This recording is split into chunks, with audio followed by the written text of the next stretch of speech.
आपको हनुमान जी को प्रसन्न करने के लिए सिर्फ एक चीज़ करनी है, सिर्फ एक चीज़ का भोग आपको लगाना है। और वह भोग क्या लगाना है आपको अभी तक किसी ने नहीं बताया होगा, तो और कब लगाना है आप वीडियो देखिए ताकि सारी बात आपको क्लियर हो जाए। जो ऐसी कोई आपकी इच्छा है, आप सोच रहे होंगे कि यह तो पूरी ही नहीं हो सकती, खुद हनुमान जी आपकी वह इच्छा पूरी करेंगे। नमस्कार, स्वागत है आपका इस चैनल में। आज का वीडियो बहुत ही विशेष रहने वाला है। अगर आपकी कोई भी प्रॉब्लम है, कोई भी विश है जो काफ़ी टाइम से पूरी नहीं हो रही है, आपने बहुत सारे उपाय कर लिए हैं लेकिन वह विश आपकी पूरी नहीं हो रही है, तो अब आप सब कुछ हनुमान जी पर छोड़ दीजिए। बस एक जो मैं आपको बताने जा रही हूँ वह काम आप करिए। जो जेठ माह में मंगलवार आते हैं उनको बड़ा मंगलवार या बुढ़वा मंगलवार बोलते हैं। कहा जाता है कि श्री राम से हनुमान जी इन्हीं दिनों मिले थे, तो यह बहुत ही ज्यादा विशेष दिन होते हैं। हनुमान जी बहुत ही ज्यादा प्रसन्न होते हैं और आपने देखा होगा कि जब कोई प्रसन्न होता है उससे हम कुछ भी मांग ले वह तुरंत दे देता है। तो आपको बहुत ही श्रद्धा भाव से यह कार्य करना है। अगर कोई आपकी गवर्नमेंट जॉब नहीं लग रही है, बिजनेस में आपको ग्रोथ चाहिए,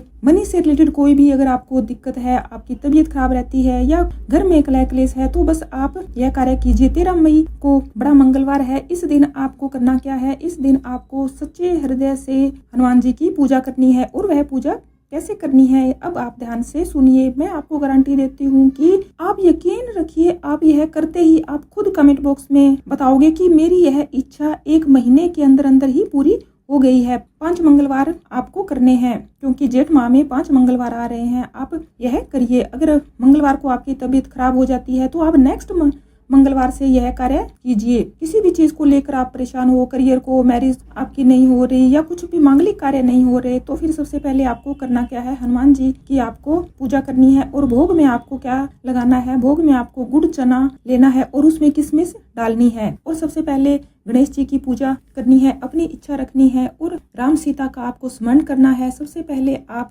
बोलोगे कि मम राम शरणम। बस हनुमान जी को इतना ही बोलना है कि मैं राम की शरण में आ गया हूँ। अब आपको चिंता करने की कोई भी आवश्यकता नहीं है। और अब आपको हनुमान चालीसा पढ़नी है, 7 बार आपको हनुमान चालीसा पढ़नी है। पूरा ध्यान आपका हनुमान चालीसा में ही होना चाहिए। यह मैं आपको क्लियर कर देती हूँ कि जो श्रद्धा भाव से यह कार्य करेगा, हो ही नहीं सकता कि उसकी कोई भी मनोकामना हो, कितनी भी बड़ी मनोकामना हो आपकी, वह हनुमान जी खुद पूरी करेंगे। इसी 5 मंगलवार को आप करके देखिए। हो सकता है कि आपको 2-3 मंगलवार में ही रिजल्ट मिल जाए, लेकिन आपको यह रिचुअल कंप्लीट करना है। आपको इससे हल्के में नहीं लेना है। आप हनुमान जी के भक्त हैं तो प्लीज कमेंट बॉक्स में जय हनुमान जरूर लिखिए, जय श्री राम जरूर लिखिए। बस अब आप राम की शरण में आ गए हो। अब आपको कोई भी चिंता करने की आवश्यकता नहीं है। यह दिन आप वैसे ही व्यर्थ में मत जाने दीजिए। आपको तुलसी का भोग लगाना है और वह जो प्रसाद आपने चढ़ा रखा है वह आपको खाना है। परिवार में जो भी आपके मेंबर है सभी को खाना है। किसी जरूरतमंद को भी आप यह प्रसाद बांट सकते हो। विधि आप अच्छे से नोट कर लीजिए। सबसे पहले आपको प्रसाद एक कटोरी में रखना है। सात्विक होकर आपको यह पूजा करनी है। साफ सफाई का ध्यान रखें, सात्विक विचारों का ध्यान रखें और तन मन की सफाई का आप ध्यान रखें।